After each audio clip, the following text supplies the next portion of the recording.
Café sans filtre. Jean-Philippe Blondel. 9h. Chloé Fournier, 31 ans, table numéro 8. Salle du fond, à gauche, baie vitrée. Je suis un parasite. C'est exactement ce que José, le serveur, doit penser. Il fait claquer sa serviette sur son épaule et pousse des soupirs excédés. Mais il n'a pas encore menacé de me jeter dehors. Honnêtement, ce serait ridicule. Depuis que j'ai trouvé refuge ici, la salle n'a jamais été qu'à moitié pleine. Les clients reviennent à l'extérieur, oui, mais avec méfiance. Ils tiennent leur masque à portée de main et le touchent nerveusement. La jauge sanitaire est tombée et on peut se réunir à 12 ou à 15 si cela nous chante. Le souci, c'est qu'on évoque beaucoup de nouveaux variants à qui l'on a donné une lettre grecque, mais qui évoquent quand même l'Inde, les éléphants majestueux, Bollywood et les villes surpeuplées. Sur la terrasse, en revanche, c'est souvent bondé.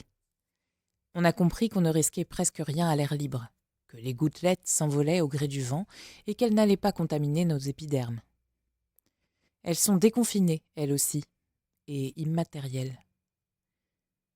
Pourtant, les rires et les éclats de voix sont encore discrets. La faute à un début d'été maussade, des cieux menaçants, des orages diluviens. À la sortie du tunnel aussi, on plisse les yeux, on tâte la clarté du jour.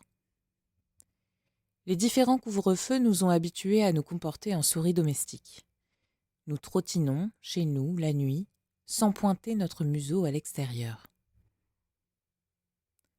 C'est pareil pour les conversations. Elles sont souvent mezza voce, de peur de réveiller les démons de Wuhan ou d'ailleurs. Du bout des lèvres, on ose prononcer les mots « vacances ».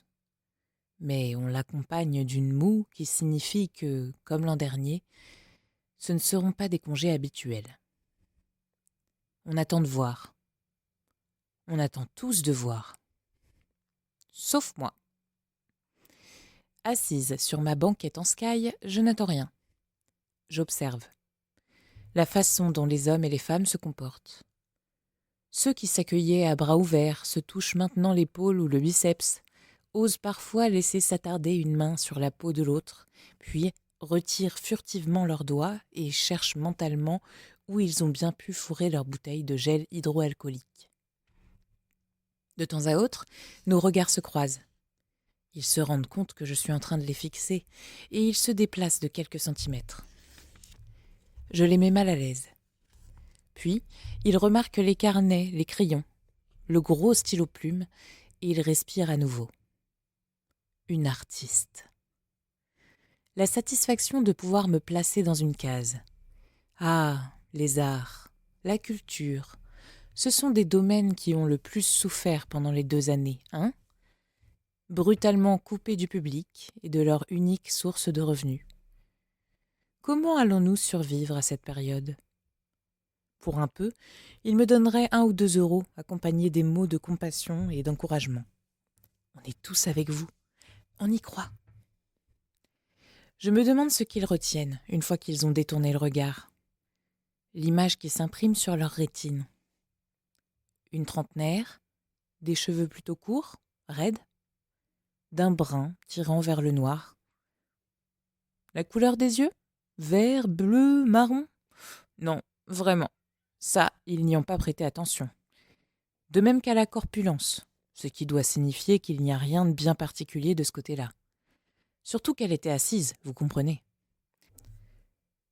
C'est toujours compliqué de juger de la taille d'une personne lorsqu'elle n'est pas debout devant vous. Elle avait un piercing dans le nez, non ? Ou alors, c'est juste que ça entre tellement dans le cliché des artistes. Ah oui, parce que artiste, ça, c'est sûr et certain. Elle esquissait des croquis, des rues alentour, de l'intérieur du bar. Si ça se trouve, au moment où je l'ai remarquée, elle était en train de brosser mon portrait. J'aimerais bien voir ça. Si je la recroise, je lui demanderai. Sauf que, si je la recroise, je ne la reconnaîtrai pas. En attendant, elle ferait mieux de trouver une autre occupation. Un vrai métier, quoi. Je songe aux endroits où j'ai travaillé. Les bureaux à Paris, l'open space à Helsinki, le salon de thé à Vantaa, la supérette à côté de chez mes parents. Après toutes ces années à servir et à traverser la vie des autres, je n'aspire plus qu'au calme. Un pas de côté. Voilà. C'est l'expression qui convient. Depuis l'automne, j'ai esquissé un pas de côté. Comme je m'étais déjà occupée du monde, quelques mois auparavant, en revenant de Vantaa, je suis devenue une marginale. Non, c'est inexact. Je suis sur la ligne rouge qui sépare la marge du reste de la page. C'est un fil que j'ai tendu et sur lequel je marche maladroitement. J'ignore quand j'en chuterai et si cela finira mal.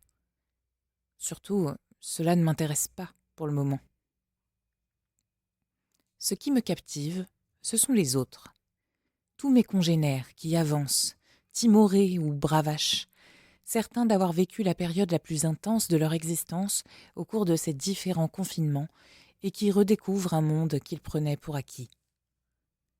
Ils m'émeuvent et je les envie également. Mine de rien, j'aimerais revenir dans la danse, moi aussi. Mais j'ai oublié les pas. Ah, le carillon de la porte d'entrée. Une survivance qui rattache ce bar à d'anciens lieux, épicerie du XIXe siècle, boulangerie des villages. Un deuxième client. J'aime la façon qu'ils ont d'hésiter sur le pas de la porte, comme s'ils devaient attendre l'autorisation du maître de maison avant de pénétrer dans les salons privés. Dehors, on entend un grondement soudain. Les nuages se sont ramassés dans un coin du ciel. J'ignorais qu'on avait prévu des orages. Je n'écoute plus les prévisions météorologiques.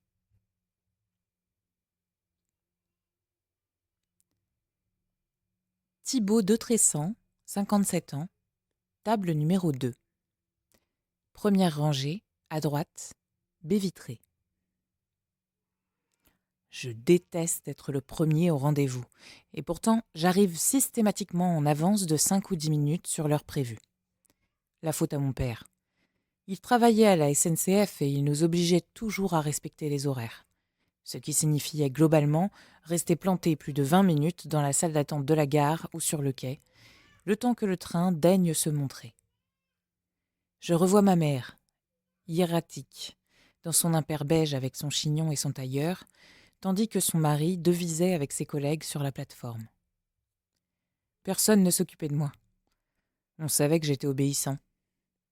Je n'allais pas me mettre à courir et à traverser les voies. Je ferais probablement, moi aussi, carrière dans le fonctionnariat. Tendance transport ferroviaire. On espérait que j'obtienne un poste légèrement supérieur à celui de mon paternel. C'est ainsi que ça fonctionne, non ? L'ascenseur social ? Pour cela, il fallait sans doute que je m'exile à la capitale. Dans cette ville moyenne de province où nous résidions, les perspectives de promotion étaient limitées. Et puis, on avait besoin de jeunes gens pleins d'ambition, qui allaient mener la grande maison vers de nouveaux horizons. Le nombre de discours pontifiants que j'ai pu entendre. Je me souviens que c'est dans des moments comme celui-là, quand nous attendions sur le quai l'approche du Mulhouse-Paris, que je regrettais le plus d'être fils unique. Avec un frère ou même une sœur, j'aurais pu échanger, discuter, m'engueuler. Bref, voilà ce qu'il en reste. Un demi-siècle plus tard, cette habitude désagréable d'être celui qui poireaute et se demande si on va pas lui poser un lapin. Pour le coup, c'est peu probable. Pierre viendra, bien sûr. J'en bâille d'avance. Là encore, je me demande ce qui m'a appris d'accepter cette invitation. Je dois vraiment apprendre à refuser net. Je pensais avoir fait des progrès dans ce domaine grâce à mon analyste. Bon, pour être tout à fait honnête, je parviens maintenant à contourner, à mettre à distance et à répondre par la négative en alliant fermeté et politesse. Mais dans certains cas, je me laisse encore avoir. Lors des soirées de trop grande solitude, quand les souvenirs prennent le dessus. Je me déteste d'être si faible. J'aurais largement préféré la terrasse, mais la météo ne s'y prête pas. Surtout que dans la salle, il n'y a personne. Ah, si, une jeune fille à la table du fond. Elle a étalé des crayons et des carnets. Sûrement une étudiante aux beaux-arts. Nous nous moquions d'eux, Pierre et moi, lorsque nous étions encore au lycée, parce qu'ils se promenaient tous habillés en noir de la tête aux pieds et qu'ils portaient sous le bras un grand carton à dessin. C'est loin tout ça. Je n'aurais vraiment pas dû honorer ce rendez-vous. Il m'accueillit au pire moment et la pire des façons, avant-hier soir. Je n'avais pas de soirée de prévue. L'âge avançant, il faut avouer que les invitations se raréfient, même pour une gloire locale comme moi. Je faisais défiler des photos de la vie des autres sur Instagram et sur Facebook. J'ai de la tendresse pour Facebook, ce réseau pour vieux qui se persuadent qu'ils peuvent rivaliser avec la jeunesse. Tous ces gens qui prennent en photo les plats qu'ils ont commandés et qui écrivent « miam » suivis de 4 points d'exclamation. Toutes ces citations, dont la moitié sont fausses, accompagnées de réflexions sur le sens de l'existence. C'est à peu près l'équivalent des romans photos en noir et blanc que lisait ma grand-mère dans Mode de Paris. J'avais un peu forcé sur le gin. C'est plus fréquent dernièrement et je vais devoir réduire ma consommation. Cela ne se voit pas encore physiquement parce que je m'entretiens, mais le verre du soir a tendance à devenir quotidien. Et double. Bon, j'étais donc dans un de ces moments de désœuvrement quand Pierre a posté la photo. Elle s'est affichée sur l'écran et j'ai été obligée de serrer les mâchoires parce que, d'emblée, j'ai ressenti à la fois tristesse et rage. Nous posions tous les deux, bras sur l'épaule de l'autre, à l'orée du parc du lycée. Nous tentions d'imiter la pose de Kerouac et de Neil Cassidy sur une célèbre photo que nous avions trouvée au gré de nos lectures. Nous étions convaincus d'être de ces couples d'amis indéfectibles. Castor et Pollux, Montaigne et la Boétie, Gatsby et Nick Carraway. Une belle merde, ouais. La jeune fille, mais elle n'est pas si jeune que ça, non ? Vient de lever la tête. Et j'ai peur d'avoir prononcé la dernière phrase à voix haute. Cela m'arrive parfois, ces temps-ci. J'effraie les passants, mais ils me pardonnent. Je suis écrivain, après tout. Et un écrivain, c'est bien connu, ça a des lubies, des fulgurances. On ne se formalise pas de son attitude. Un vieil original. Une de ces figures emblématiques, blanchies et poudrées, dont on dit en le croisant « Tu sais qu'avant il a été célèbre, celui-là » Et dans le « célèbre », on sous-entend aussi la prestance physique, l'énergie et l'envie d'en découdre. C'est ce que je veux en aucun cas devenir. J'étais amoureux de Pierre. J'essaye de prononcer cette phrase avec détachement, pour prouver à mon interlocuteur fictif que j'ai depuis acquis beaucoup de distance.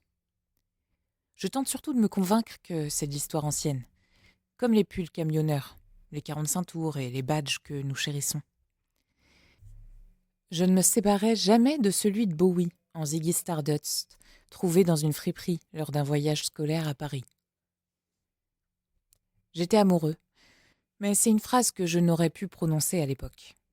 Je savais qu'il existait dans ce monde des hommes qui étaient attirés par d'autres hommes. Certains films en avaient popularisé la caricature. Et devant la télévision, mes parents hésitaient entre le rire et l'embarras. Parce que, tout de même, ça ne se fait pas, non ? Je montrais clairement mon mépris pour ces personnages qui poussaient des petits cris aigus et arboraient des fumes-cigarettes. Je me trimballais avec la honte chevillée au corps, d'autant que Pierre venait régulièrement hanter mes nuits. J'étais amoureux, oui. Il ne m'est pas arrivé depuis des années d'être obsédé par un autre homme au point de souffrir physiquement de son absence. Au point de rêver qu'il meure. Accident de voiture, chute fatale le long d'un escarpement rocheux. Cadavre méconnaissable. Pleurs à chaudes larmes lors de l'enterrement qui s'ensuit.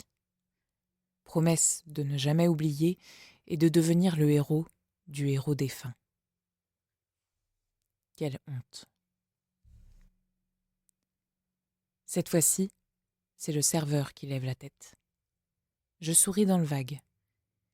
Il va vraiment falloir que j'apprenne à maîtriser ces phrases qui montent à mes lèvres et que je marmonne comme l'ivrogne que je suis en train de devenir. J'étais amoureux et il ne l'était pas. Il était attiré par les filles qui n'avaient pas froid aux yeux et n'hésitait pas à leur envoyer dans ses cordes. Quelque joli garçon qu'il fût. Il aimait leur résistance et il adorait le regard que je portais sur lui. Cette espèce d'idolâtrie que je ne parvenais pas à juguler. Il savait très bien de quoi il retournait et il jouait avec mon attirance. Il était même le premier à suggérer que nous partagions le même matelas ou la même tente lorsque nous nous rendions à des fêtes. Pour tous les autres, nous étions inséparables. Il semblait évident que je deviendrais le parrain de ses enfants. Personne n'imaginait curieusement que je puisse moi-même en avoir, ou même en désirer. Et puis, un jour, j'ai parlé à cette fille, celle qui a pris la photo. On se côtoyait depuis quelques mois, elle et moi. On suivait certains enseignements ensemble. C'était lors d'une de ces fêtes qui s'improvisait, et pour une fois j'étais sans mon acolyte. Il nous a fourni notre premier sujet de conversation. Elle s'appelait Sophie. Elle voulait devenir psychologue, et elle m'a demandé de but en blanc si j'étais sexuellement attirée par Pierre. Et j'ai ravalé de travers le whisky coca que je m'étais servi, parce qu'en fait, personne ne m'avait jamais parlé en ces termes aussi clairs, alors que les couloirs du lycée bruissaient d'allusions. J'ai regardé le jardin dans la nuit. La personne chez qui nous étions, Laurent, avait pris du temps pour le décorer. Guirlandes électriques, globes lumineux derrière les bosquets. C'était comme une scène de théâtre, et je trouvais cela touchant. Il ou elle devait avoir passé des heures pour créer un écrin dont personne ne se souciait. Je ne parvenais pas à faire sortir les mots de ma gorge, moi qui me croyais bravache et insolent. Sophie a secoué la tête et s'est approchée de moi. Elle m'a murmuré à l'oreille que la réponse était simple, en fait. Est-ce que, lorsque je me masturbais, c'était à lui que je pensais? J'ai senti la rougeur me gagner. Elle l'a vu, même dans la demi-pénombre, et m'a touché l'épaule. Elle m'a demandé si c'était davantage de la douleur ou du plaisir. J'étais estomaquée. Elle avait 18 ans, comme nous. Comment pouvait-elle trouver les mots exacts, ceux qui libéraient les tensions tout en enfonçant le couteau dans la plaie? Où avait-elle acquis cette maturité-là? Je lui ai posé la question et elle a ri. Elle avait envie de suivre des études de psychologie et plutôt que de parcourir des livres théoriques auxquels elle ne comprenait rien, pour l'instant, elle avait décidé d'observer ses congénères. Particulièrement Pierre et moi, parce qu'il y avait cette électricité entre nous, qu'elle ne retrouvait nulle part ailleurs. Il y a eu un silence peuplé de cris qui venaient du salon, où l'irrésistible Don't Go de Yazoo venait de débuter. Elle a relevé l'une de mes mèches et a ajouté calmement : « Mais tu sais qu'il n'y a aucun espoir ? » J'ai haussé les épaules. J'avais les larmes aux yeux et je m'en voulais. Un « oui » s'est frayé un chemin dans ma gorge et il est sorti désarticulé. Sophie a répondu que si j'en étais conscient, ce n'était pas si grave. Ce qu'elle trouvait curieux, c'était cette façon qu'il avait de jouer avec mon désir. Cela devait flatter son ego. Même les hommes succombaient à son charme. Elle était sûre qu'à un moment donné, pendant l'acte sexuel, il m'appelait à la rescousse, moi et mon désir vibrant, et cela redoublait son érection. J'avais baissé la tête. C'était la première fois que je me faisais assassiner avec tant de douceur. J'avais senti la main de Sophie sur mon bras. Son conseil était clair. Son conseil était franc. Pars. Alors, je suis partie. J'ai travaillé comme un malade pour rehausser mes résultats. J'ai décroché le bac avec les honneurs. J'ai été admis dans une de ces classes à élite parisienne où j'allais frotter mon inculture à la finesse et à la politesse cruelle de mes camarades. Mes parents étaient fiers, surtout ma mère, qui me voyait plus tard en tant que professeure de lettres. Elle utilisait lettres à dessein. C'était tellement plus classe que français au lycée. À condition bien sûr que je revienne dans la région, mariée à une autre enseignante. Dans le primaire, celle-là. Institutrice, c'est bien pour une fille. Je les laissais parler. Je les ai tous laissés parler. Pierre, le premier qui n'en revenait pas de la façon dont mes notes avaient subitement décollé. Il avait des sentiments très mitigés sur tout cela, à la fois fier et trahi, admiratif et méprisant. Alors, d'un seul coup, finalement, ça comptait pour moi, la réussite sociale. Je lui ai menti sur la date de mon départ à Paris. Il avait promis qu'il serait là, mais je ne voulais pas subir l'humiliation de l'attendre pour comprendre quelques secondes avant l'arrivée du train qu'il ne viendrait finalement pas. Je n'ai pas voulu de mes parents non plus, ni d'aucune autre présence, à part celle de Sophie. Et elle était là, souriante. Elle me répétait d'avoir confiance. Il y aurait de bonnes et de mauvaises surprises, mais tout valait mieux que de rester planté ici, à aimer sans espoir de retour et à s'en étioler. J'ai été cette silhouette tétanisée sur le quai numéro 3. J'ai été ce garçon qui arrive dans sa chambre au dernier étage d'un immeuble haussmannien et découvre que les toilettes et les douches sont communes aux 4 résidents du palier. J'ai été ce gosse nerveux qui arpente les rues du Marais ou qui suit un groupe de très joyeux drilles en espérant pouvoir s'intégrer, tout en craignant cette maladie dont le nom commençait à circuler et qu'on assimilait à un cancer gai. J'esquisse une moue. Je la devine dans le reflet de la baie vitrée. Chaque fois que des souvenirs désagréables remontent à la surface, ma bouche se tord. Toutes les couleuvres que j'ai avalées, je pensais qu'elles me laisseraient en paix à un moment donné. Mais elles me surprennent encore, au détour d'une photo postée sur les réseaux sociaux. Quand j'ai vu s'afficher, j'ai eu un mouvement de rejet. Il lui fallait encore mettre en avant la relation qu'il avait eue avec moi, 40 ans après, pour se faire mousser, pour montrer qu'il avait côtoyé des célébrités, pour rendre son existence plus belle. C'était pitoyable. Il était réapparu dans ma vie dès qu'il avait su, par les journaux régionaux, que je revenais m'installer dans la ville qui m'avait vu grandir, et dès que les responsables politiques locaux avaient commencé à s'afficher en ma compagnie. Instagram, Facebook, même Snapchat. Il avait tout essayé et une nuit, trop d'alcool encore, j'avais cédé. J'avais accepté son amitié virtuelle. Il m'avait immédiatement inondé de messages. Il voulait m'inviter à dîner, me présenter son épouse et ses filles.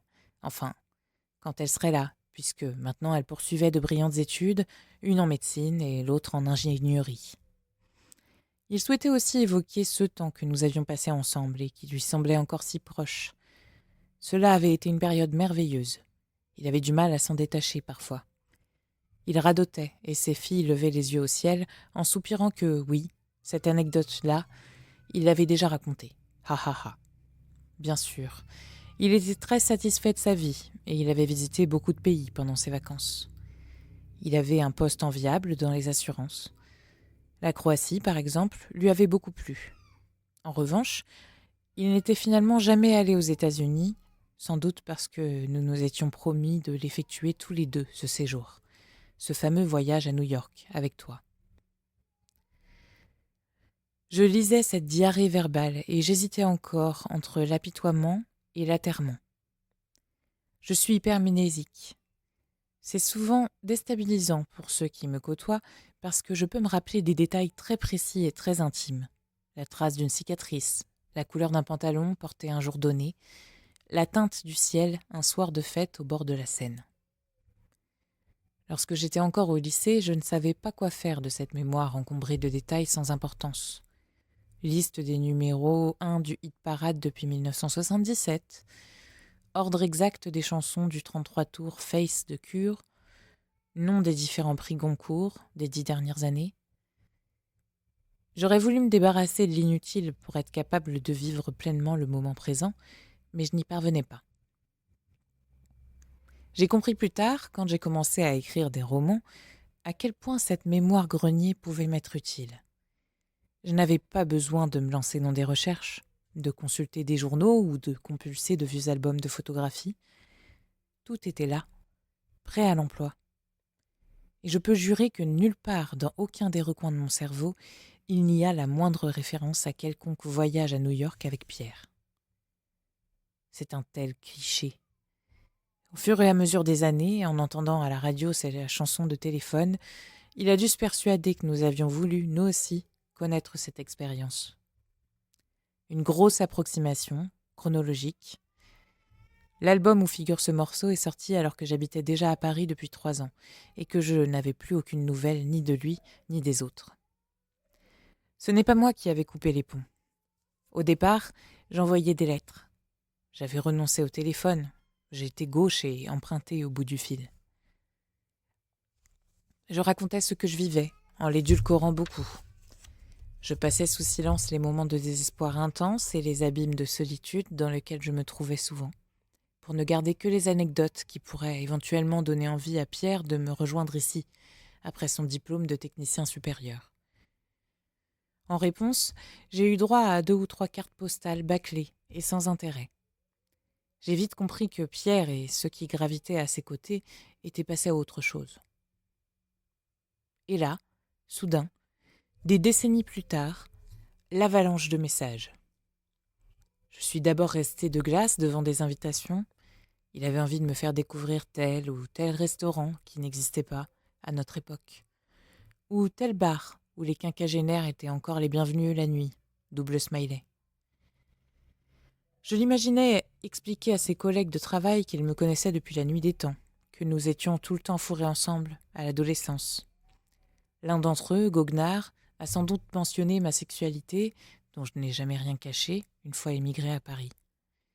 Au lieu de rougir, Pierre a dû se mettre à rire et a probablement lancé quelque chose comme « Oui, et je crois qu'il était un peu amoureux de moi. Mais que veux-tu ? On ne choisit pas ses préférences. » Je l'ai ignoré, et puis, bien sûr, à un moment, j'ai cédé. J'ai répondu quelques lignes. J'ai même accepté une fois ou deux que nous prenions un verre ensemble. Mais rapidement, insistai-je, rapidement. Parce que, entre l'écriture de mon nouveau roman, la promotion de celui qui venait de sortir, et les allers-retours incessants à Paris pour rencontrer les metteurs en scène qui souhaitaient monter des pièces à partir de mes œuvres, j'étais débordée, et je n'avais que peu de temps à lui consacrer. J'ai encore craqué avant-hier soir, donc. Mais cette fois, c'était un peu différent. C'était moins la photographie qui me remuait que le souvenir de la photographe. Sophie. Je m'aperçois que j'aimais beaucoup cette fille. J'aurais dû tenter de garder le contact. Elle a été emportée dans le flot des promesses non tenues, celles qu'on profère au moment d'effectuer la mue qui nous permettra de laisser derrière nous notre épiderme de jeunesse et son encombrant lot d'amertume. Je ne l'ai pas oubliée pour autant. Je repensais régulièrement à elle et à l'influence qu'elle avait eue sur le cours de mon existence, et c'est l'une des premières personnes que j'ai recherchées sur la toile mondiale quand celle-ci a envahi notre quotidien. C'était la fin des années 90. On murmurait avec insistance que le passage à l'an 2000 allait être chaotique. La planète allait connaître un énorme blackout, d'où naîtraient probablement des révolutions ou de nouvelles ères. Les réseaux sociaux n'existaient pas encore, mais il était quand même possible de chercher la trace des comètes que nous avions croisées. Je me souviens de soirées entières passées à recouper les informations, vraies, fausses, sur les hommes et les femmes avec lesquels j'avais partagé des moments ou sur lesquels j'avais bâti des rêves. Je n'ai pas immédiatement trouvé Sophie.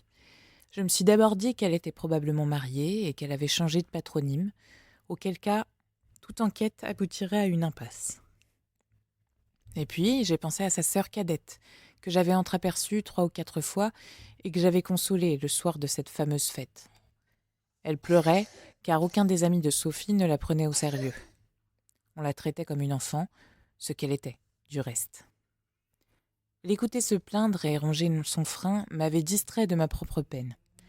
Lorsque j'étais repartie, elle m'avait confié qu'elle se rappellerait toute sa vie de ma gentillesse. J'avais souri. Des mots en l'air.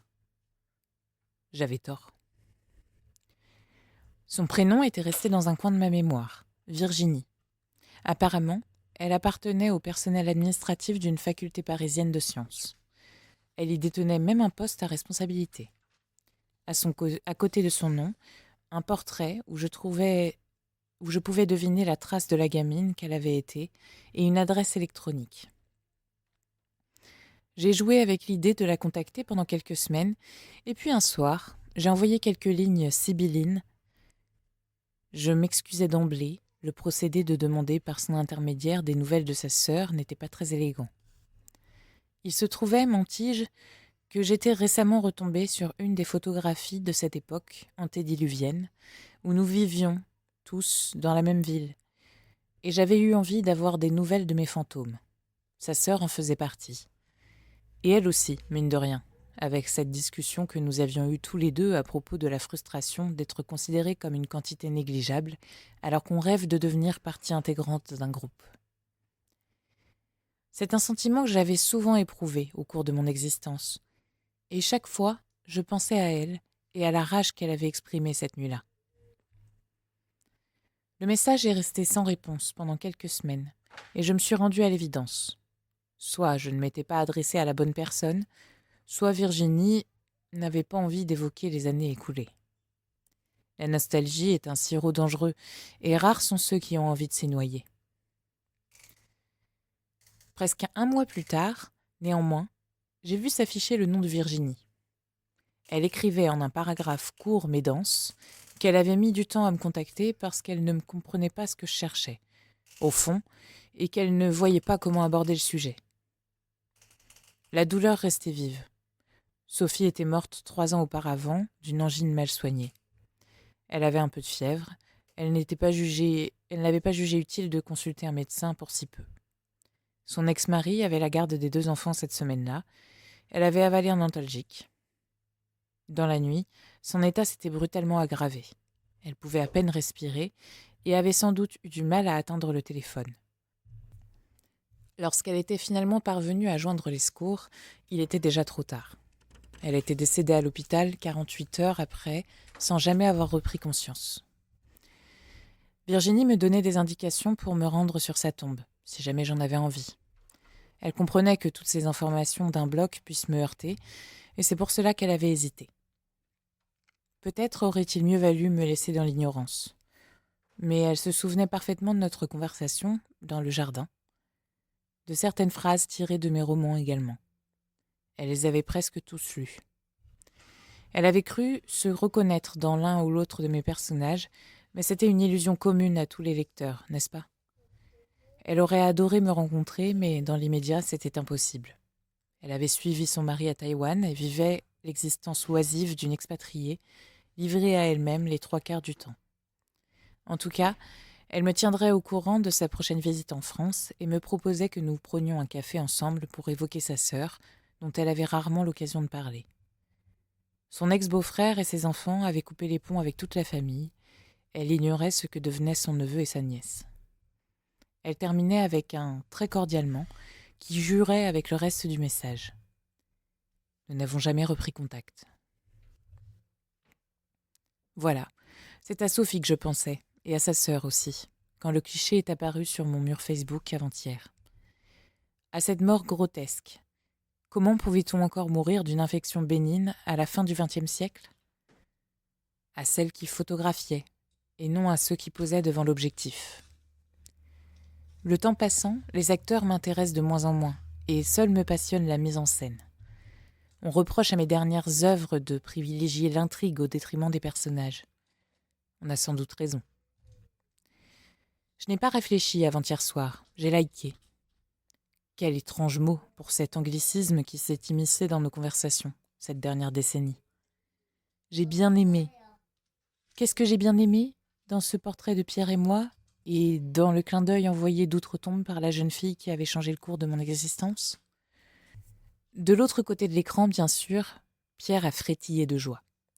Pour une fois que je réagissais à l'une de ses publications. Il a aussitôt écrit quelques lignes pour exprimer sa joie. Ensuite, il a envoyé un vocal. Il proposait que nous prenions un café ensemble puisque les jauges venaient d'être levées. Il expliquait qu'il venait de dénicher cette photo dans un de ses cartons de son grenier et qu'il en avait d'autres. Il pouvait me les apporter et il scannerait ensuite celle que je choisirais. Nous pourrions nous retrouver chez lui ou lui chez moi. Enfin, si je n'étais pas trop pris, bien sûr. Il devinait que j'avais de nombreux rendez-vous avec des gens bien plus intéressants que lui.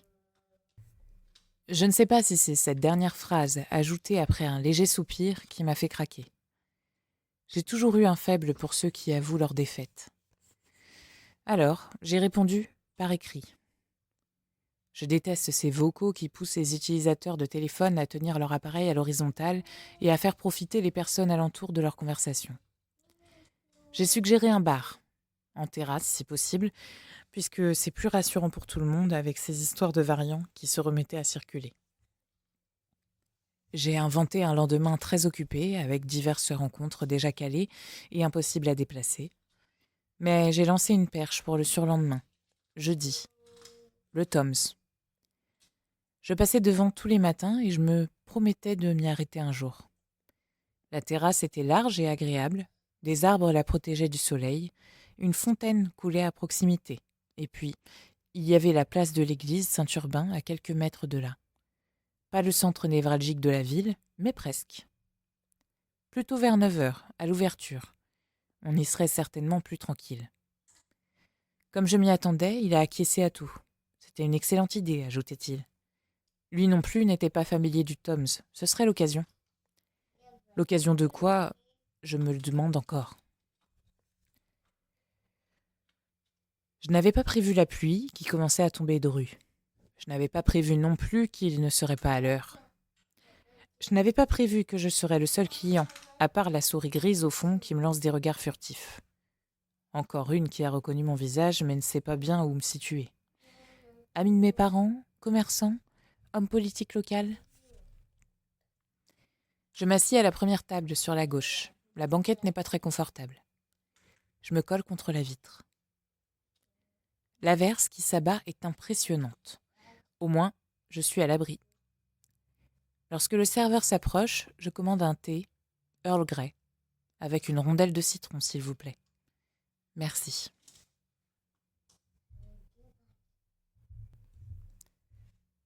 Chloé. Un été pourri. On avait tout prévu, sauf ça. L'orage éclate. Des trompes d'eau impressionnantes. Plus au nord, certaines villes ont été inondées plusieurs fois et les pompiers n'ont pas arrêté d'intervenir. Ici, on surveille les rivières. Elles pourraient se déverser dans les champs, gâcher les moissons. Manquerait plus que ça. Se trouver en danger chez soi après des mois où on nous a ordonné de nous y réfugier. La baie vitrée tremble sous l'assaut. Je suis bien ici. Je me demande comment le bar a tenu avec le confinement. La réouverture en demi-jauge, les couvre-feux. Je me demande comment j'ai géré tout ça à Vantaa.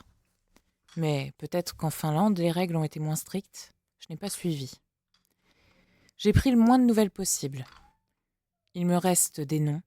Annika et Harry, bien sûr. Madame Virtanen. Des noms comme des pansements arrachés.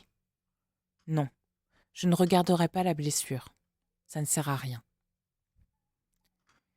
J'ai appris que les Suédois ne réagissaient pas comme le reste de l'Europe et qu'ils attendaient l'immunité collective. Pour le moment, ils laissent les plus fragiles crever dans les hôpitaux. C'est une façon cynique de régler le problème des retraites, mine de rien. Même si personne ne l'avouerait, la tête sur le billot.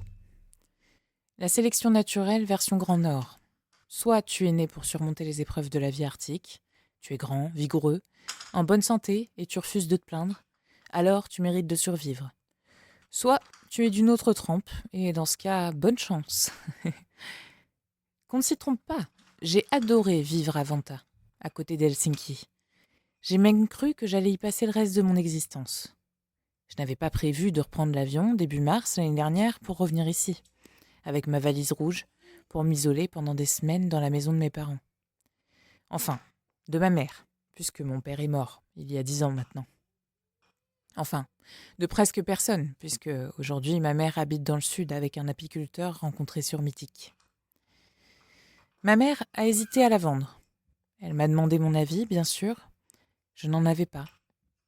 Le temps a traîné, et puis, tout à coup, ce pavillon des années 60 avec son potager et son petit carré de jardin est devenu mon refuge. Ma mère était contente que quelqu'un l'occupe pendant le confinement. Elle avait peur que des squatteurs s'installent et salissent tout. Des squatteurs. Dans ce lotissement, à la limite de l'agglomération, où toutes les rues rappellent des compositeurs célèbres. Mozart, Schumann, Schubert. J'habite rue Satie. J'aurais préféré des noms de peintres. Vermeer, De Vinci, Mondrian, Bacon. Encore que rue Bacon, c'est limite, non? Disons que je m'y serais sentie plus à l'aise. Un coup d'œil à mes affaires est allé sur la table. Mes crayons, mes carnets de croquis. Ils me sont utiles ici. Ils me servent de bouclier. On ne peut décemment pas virer des gens qui se sont installés à une table pour travailler. Surtout à l'ère du coworking. Je gribouille, je gomme, j'ajoute des détails, des traits de couleur. Peu à peu, cela prend forme. J'en suis heureuse. Dénouer les tensions. Voilà mon unique but. Je ne cherche pas à faire œuvre artistique. C'est peine perdue. L'ensemble est souvent encore malhabile et parfois naïf, mais je m'aperçois que je progresse. La salle du Toms commence à ressembler, sur le papier, à ce qu'elle me paraît être. 2 salles séparées par 3 marches, 9 tables, le comptoir à droite en entrant, le repère de José, le serveur, avec sa colère rentrée, de Fabrice, le patron. Ce sont eux que je devrais me mettre à croquer, maintenant. Animer les lieux, peupler mon existence.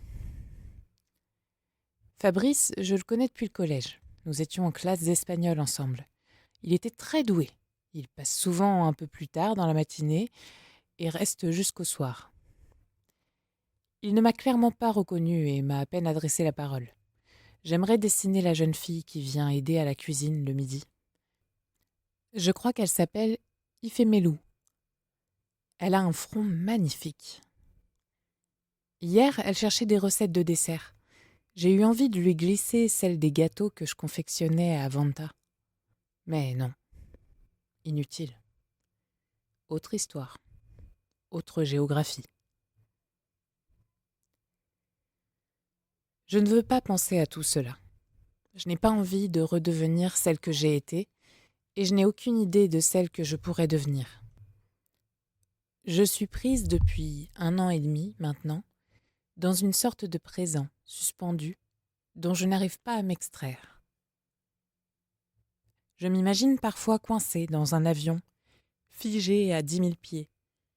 L'équipage et les autres passagers ont tous disparu, et je n'ai pas accès à la cabine de pilotage. Le temps s'est arrêté. Ma seule possibilité, c'est de sauter. J'ai bien trouvé un parachute, mais je ne sais pas m'en servir. En attendant de prendre une décision, je préfère m'absorber dans la vie des autres. Le Toms est devenu en quelques jours ce nid que je n'espérais plus trouver et dont José essaye régulièrement de m'expulser. Je me glisse dans la peau de ceux dont j'esquisse sa silhouette. C'est facile et surtout reposant. Je n'ai jamais trouvé d'activité plus relaxante que de m'évader de ma propre vie pour me projeter dans celle de parfaits inconnus. J'emprunte un corps et un esprit et je pars en voyage. Alors que la géographie mondiale est empêtrée dans les régulations sanitaires et que les déplacements sont restreints, je m'évade avec une aisance déconcertante. Je me concentre sur les rares clients du matin. Cet homme qui est entré tout à l'heure, juste avant l'averse. Son visage me dit vaguement quelque chose. Il s'impatiente, regarde sa montre, toutes les 30 secondes, et pourtant, il ne bouge pas. Il se redresse car on pousse la porte, mais s'affaisse de suite. Ce n'est manifestement pas la personne qu'il attendait. C'est un couple, un duo étonnant. Une femme d'une 50aine d'années et celui qui pourrait être son fils, sauf qu'il lui ressemble très peu. Elle jette des regards apeurés à gauche et à droite et sursaute quand José lui demande de signer le cahier de rappel papier à l'entrée.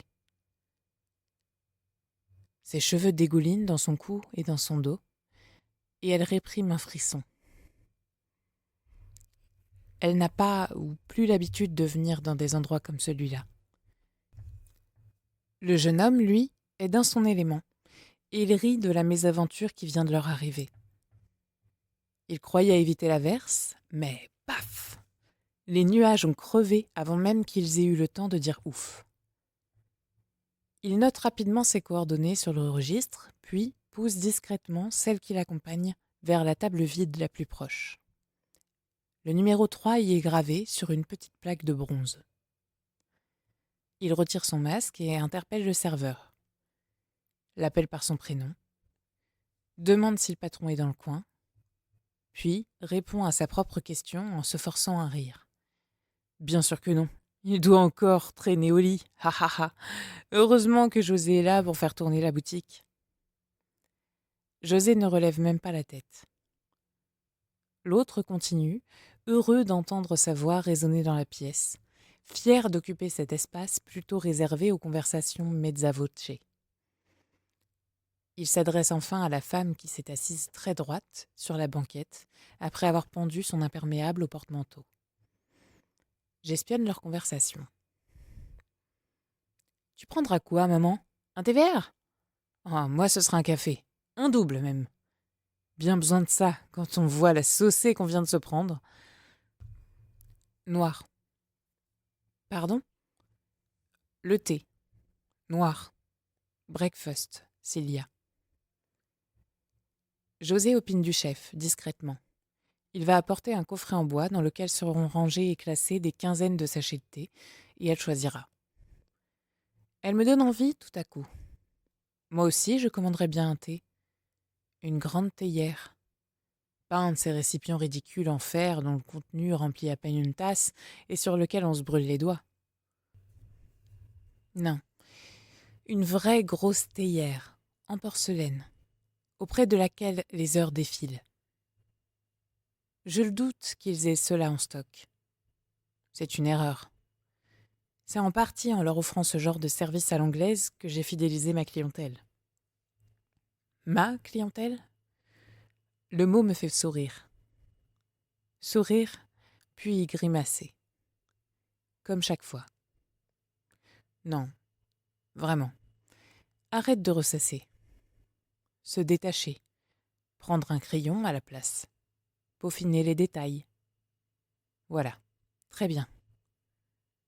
Sentir le calme revenir. Jeter un coup d'œil aux nouveaux arrivants. Commencer un portrait, en douce.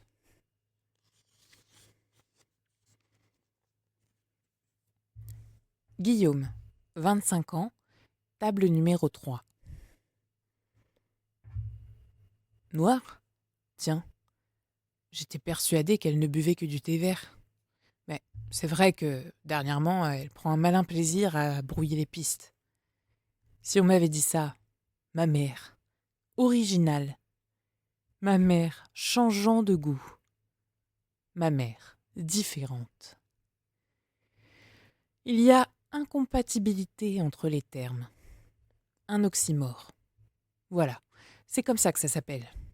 Une opposition qui retient l'attention et qui claque comme un slogan. Une photo de ma mère et en dessous, en rouge, les mots « une femme différente ». Ce serait excellent comme teasing. J'imagine déjà le trailer. Elle marche dans la rue, elle bouscule tout sur son passage. On sent sa détermination. Elle refuse de se plier aux règles éditées. Irrésistible pour commercialiser un parfum, par exemple. ou du prêt-à-porter de luxe. Tiens, ça aussi, c'est un bel oxymore. Mais c'est incroyable comme je peux dériver, moi. Tout ça parce que ma mère demande un thé noir et pas un thé vert. Bon, en vrai, il n'y a pas que ça. Quelque chose cloche chez elle ces derniers temps. Mon père se fait du souci. Il l'a poussée à effectuer des prises de sang et des examens cliniques. Elle m'a ri au nez. C'est ce qu'il m'a glissé quand nous avons évoqué la situation hier soir. Et l'idée même que ma mère puisse se moquer des conseils de mon père m'a chamboulé plus que je ne le pensais. Ma mère ne rit au nez de personne. Ma mère se lève en chantonnant, prépare le petit déjeuner, coupe quelques tiges dans le bouquet que mon père lui a offert le samedi précédent. Ensuite, elle s'occupe. À quoi? J'en ai aucune idée. Aux tâches ménagères, alors que Rosa passe déjà 2 fois dans la semaine. Elle a également son heure au club de remise en forme, en haut de la rue. Ses applications de méditation. Elle s'ennuie, sans doute, depuis que ma sœur et moi avons quitté le nid. Mais nous n'y pouvons rien. C'est la vie, c'est tout. Moi, je crois qu'elle devrait trouver un travail.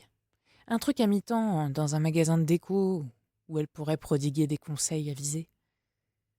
L'autre soir, tard, je suis tombée sur une émission à propos des métiers en plein essor. Influenceurs, producteurs de contenu. L'une des femmes interviewées était coach de conversation.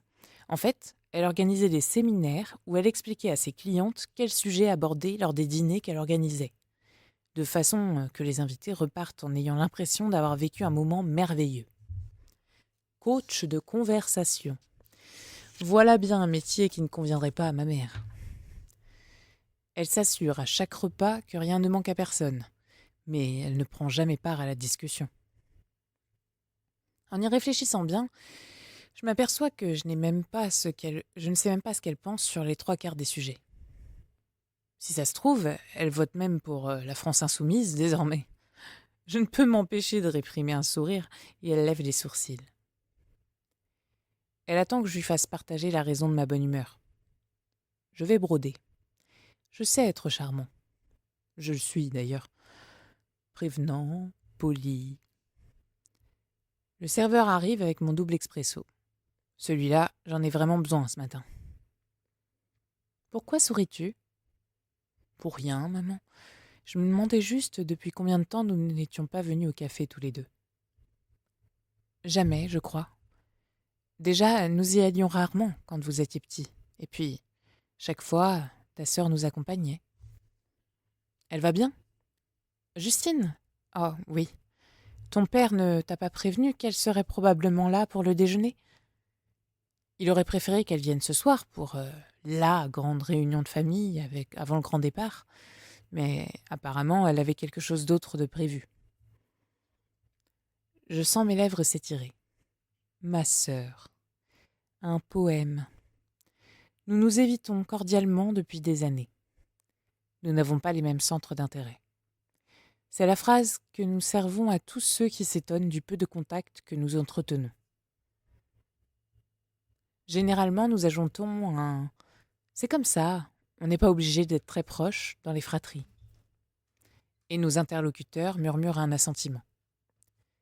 Nous ne sommes pas une fratrie. Nous ne sommes que 2. Tu sais, je pars, mais le monde continue de tourner. Ce n'est pas la peine d'en faire tout un plat. C'est curieux. Je pensais que tu resterais à Paris. Oui, moi aussi, à un moment. Mais ça doit être un des effets secondaires du confinement. J'ai besoin d'espace. De la planète tout entière. Je lance un rire qui sonne faux, même à mes oreilles, et la jeune femme qui se trouve dans la salle du fond relève la tête. Je suis brillant. C'est une de mes caractéristiques. On s'en étonne souvent. Mes parents sont si discrets.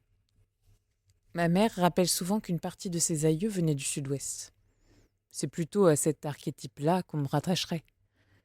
Hâbleur, gros rire, fête avinée à Bayonne, rugby. Moi qui n'ai jamais aimé les sports d'équipe, j'ai une personnalité qui dérange, j'en suis conscient. Et en même temps, je m'assieds sur l'opinion que les autres peuvent avoir de moi.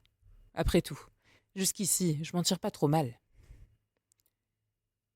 Et Annabelle ne te suit pas, donc. Je soupire.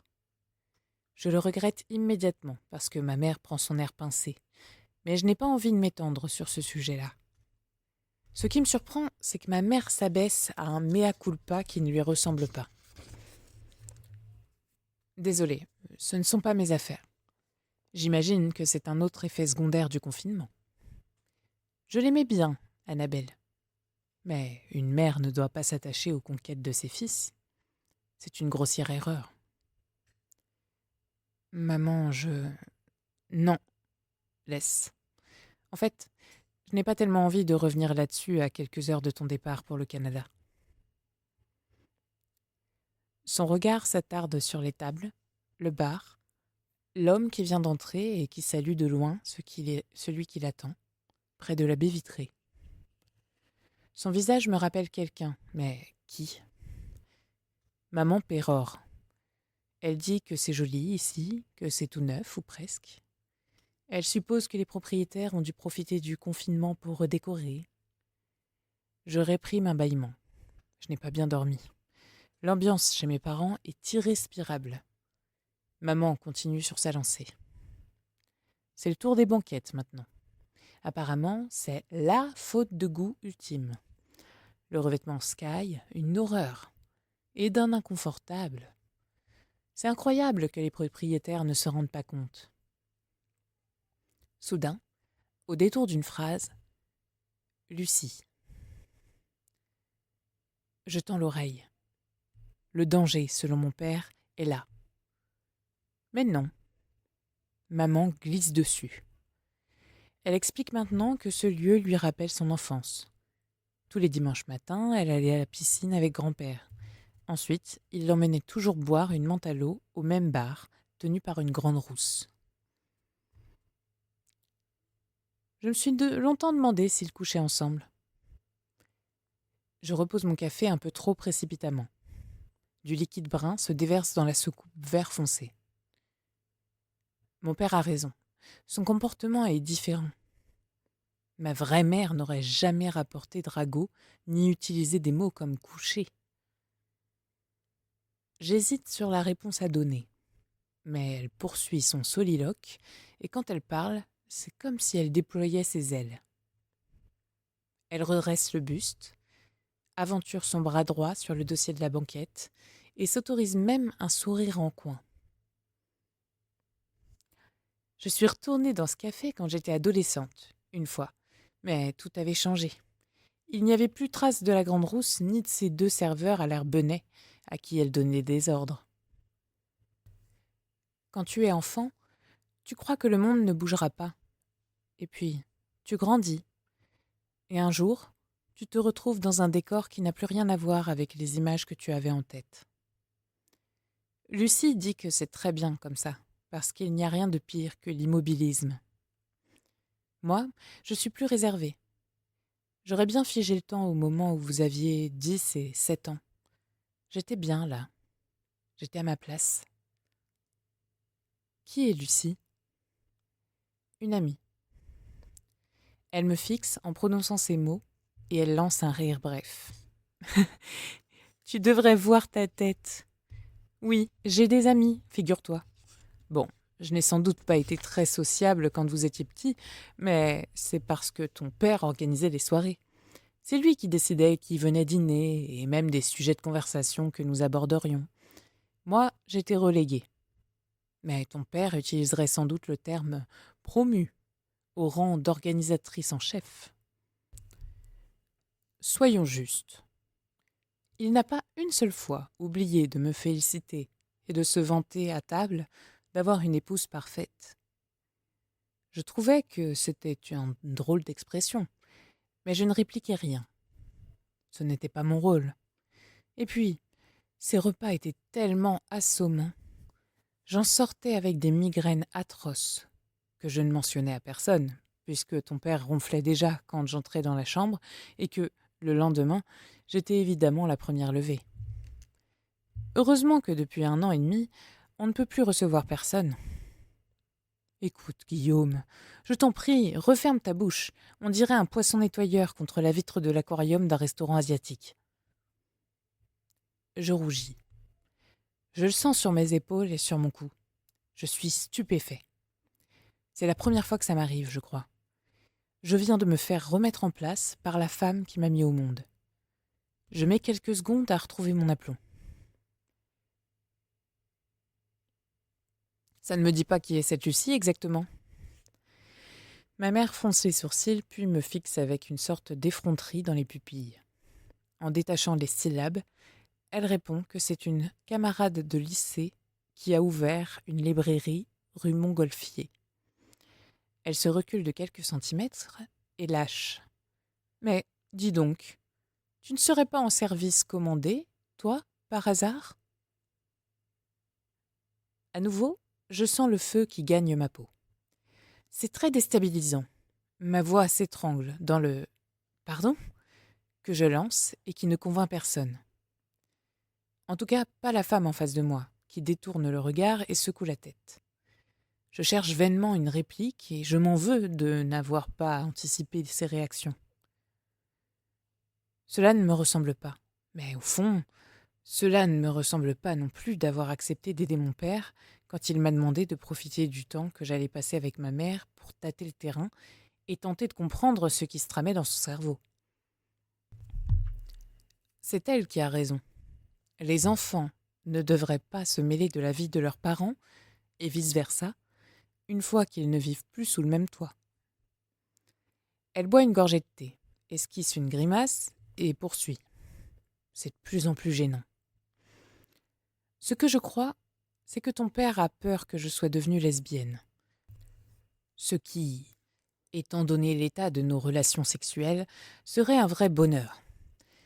Il ne craint pas que je ne l'aime plus. Il en a vraiment rien à foutre. Et il doit trouver des compensations ailleurs. Non. Ce qu'il redoute par-dessus tout, c'est le qu'en dira-t-on. Elle a légèrement élevé la voix. Je ne suis pas sûre qu'elle s'en rende compte. Parallèlement, le serveur a baissé le volume de la musique. J'ai l'impression que tout le monde a entendu ce que ma mère vient de dire. La jeune femme, au fond, en tout cas, est toute oui. S'il ne tenait qu'à moi, je lui adresserais un doigt d'honneur. Mais je suis bien élevée. Je tiens de mon père. Et de ma mère jusqu'à aujourd'hui. Je me contente de me racler la gorge. Ma mère n'y prête aucune attention. Elle dévide la pelote de son récit. Maintenant que sa parole est libérée, on ne l'arrête plus. Écoute, Guillaume, je vais t'aider. Je vais te fournir tous les détails dont tu as besoin pour ton enquête. Si tu veux un stylo et un calepin, j'en ai un dans mon sac pour prendre des notes. À moins que tu préfères enregistrer, n'est-ce pas ? Cela pourrait servir de preuve devant la justice. Je m'en veux. Je me suis laissé prendre par surprise, et me voilà à découvert. Elle peut lancer la charge où bon lui semble. Le terrain est dégagé. Elle évoque la fameuse Lucie. Elle explique qu'elle fréquentait le même lycée, mais même si elle n'appartenait pas au même groupe, bien sûr. Lucie, elle, était extrêmement populaire et était invitée à toutes les soirées. Une boule d'énergie, irrésistible. Pas la langue dans sa poche. Cela plaisait beaucoup à ces garçons qui singeaient leur père. Elle les renvoyait dans leurs cordes, ou alors les embrassait et les mordait. Si, je t'assure. Maman soupire. Elle dit qu'elle n'aura au fond jamais compris les hommes. Elle aurait dû détester Lucie, sa franchise, sa liberté, mais c'était l'inverse qui se produisait. Enfin, dans un premier temps. Il n'envisageait jamais une relation durable avec elle, cela dit. Pour partager leur existence, il préférait les filles plus sages, issues de leur milieu. Des cruches comme moi, quoi. Je ne peux m'empêcher de sourire à l'emploi du mot cruche. Ma vraie mère est de retour. C'est tellement elle, ce vocabulaire désuet. Cruche. Est-ce que mon père considère ma mère comme une cruche ? Non, sans doute pas, contrairement à ce qu'elle insinue. Elle l'intimide, je crois. Et moi ? Est-ce que je la méprise? La question reste en suspens, tandis qu'elle prend une gorgée de son thé et ferme les yeux. Son corps se détend et ses rides s'estompent tout à coup. Elle gagne 10 ou 20 ans. Elle redevient celle que je connaissais quand j'étais enfant. C'est très impressionnant. Elle revient sur Lucie. Elle explique qu'elle s'était découvert une passion commune en se croisant à la bibliothèque municipale le samedi après-midi. La lecture. Elles avalaient toutes les deux les romans contemporains que leur professeur ne conseillait jamais. Elles exploraient des univers que leurs camarades ne soupçonnaient pas. Tu sais, tes grands-parents n'arrêtaient pas de répéter que lire était d'une importance capitale. Mais je ne les ai jamais vus avec un roman devant leurs yeux. Ils en achetaient régulièrement pourtant. Les grands succès du moment. Puis, ils les posaient délicatement sur les étagères du salon pour que les invités les remarquent lorsqu'ils s'asseyaient pour l'apéritif. Mais cela n'allait jamais plus loin. En revanche, ils me laissaient libre d'emprunter tous ces volumes, du moment que je restais sage et obéissante. Et que je n'oubliais pas de sortir un peu avec des amis, parce que le shopping, au fond, il n'y avait rien de mieux, selon eux. Voilà. Donc nous lisions, Lucie et moi, et nous gardions un œil intéressé et bienveillant l'une sur l'autre, sans aller jusqu'à communiquer franchement. Alors, quand elle a ouvert sa librairie, j'ai été l'une de ses premières clientes. C'est tout ce qu'il y a à savoir. Je suis sur le point d'ajouter un « c'est bien sûr » déplacé, mais elle me devance en me rappelant que je vis au fond de la même situation avec Annabelle, non? Parfois, moins on en sait sur sa famille proche, mieux c'est. Nous sommes sur la même longueur d'onde. Je suis étranger à toute cette histoire. D'autant plus étranger que je pars demain, à des heures d'avion d'ici, et que je vais subir à l'arrivée un isolement de 15 jours, alors même que je suis doublement vaccinée. Un autre chapitre commence. Ma mère sourit dans le vague, comme si elle était à peine consciente de ma présence. Pourtant, lorsqu'elle reprend la parole, c'est comme si elle avait suivi les méandres de mes pensées. J'imagine qu'avec le Covid et les mesures sanitaires, je ne te reverrai pas avant 6 mois au moins. 1 an peut-être. Le virus ne vivra pas éternellement, même avec les variants. Toi aussi, tu es devenu épidémiologiste récemment? 3 fois que le rouge me monte aux joues. Cette fois-ci, c'est franchement désagréable et je n'ai pas envie de botter en touche. Je me renseigne, comme tout le monde, sauf que je comprends les articles que je lis. Même les scientifiques, après tout. C'est ma formation de base.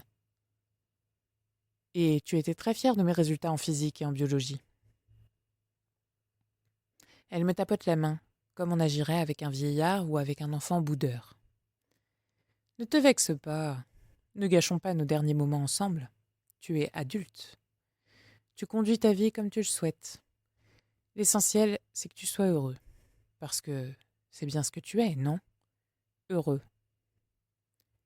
Absolument. Tant mieux.